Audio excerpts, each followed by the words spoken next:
And perhaps, most cruelly of all, if Donald Trump has his way, the complications from COVID-19, which are well beyond what they should be. It's estimated that 200 million people have died, probably by the time I finish this talk. We choose unity over division. We choose science over fiction. We choose truth over facts. What happens now is that we, in fact, have to fundamentally change the culture of how women are treated.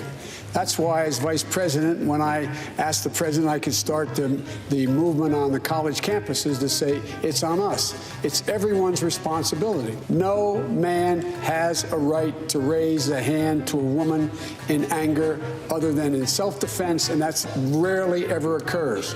And so we have to just change the culture, period, and keep punching at it and punching at it and punching at it. It will be a big, no, I really mean it.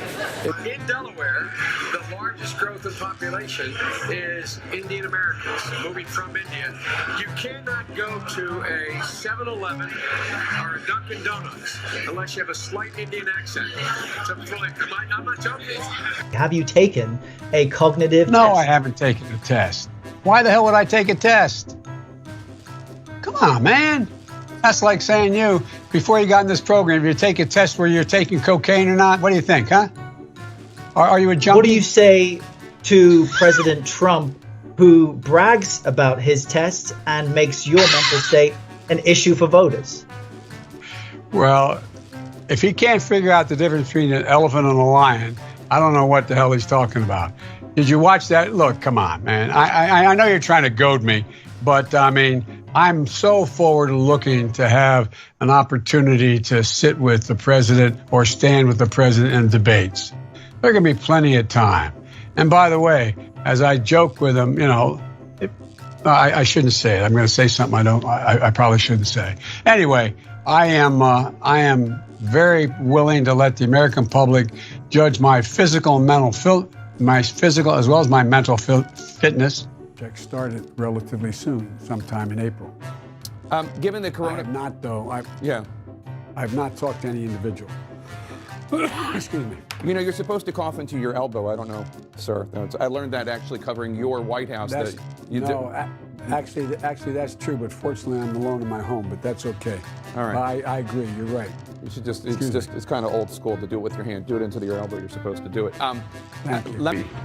Mr. Vice President, thank you. Thanks for your time. Please come back in less than 13 years, sir. All right, Chuck. Thank you very much. All right. It's Chris, but anyway. Chris. I just did Chris. No, I just did Chuck.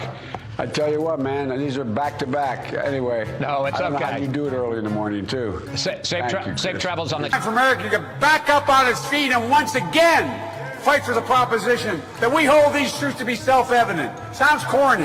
Not a joke. Think about it. We hold these truths to be self-evident. All men and women created by you know the thing.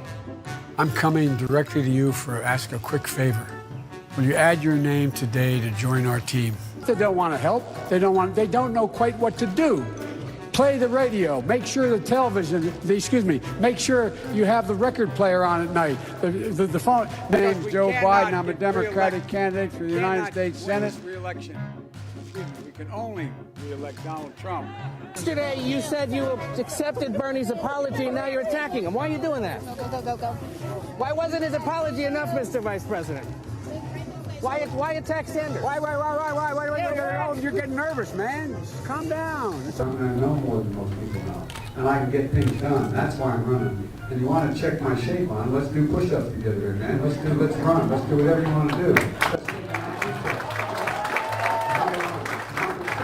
Number two.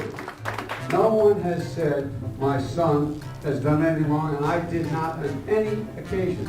And no one has ever said it. Not one. say you were doing anything wrong. You said I set up my son to work in an oil company. Isn't that what you said? Get your words straight, Jack. That's what I hear on MSNBC. You don't hear that in MSNBC. You did not hear that. But you heard. Look, okay, I'm not going to get in an argument with you, man. Well, yeah, you do. But look, here's the deal. Look, John's last-minute economic plan does nothing to tackle the number one job facing the middle class, and it happens to be, as Barack says, a three-letter word: jobs. Jobs. Jobs.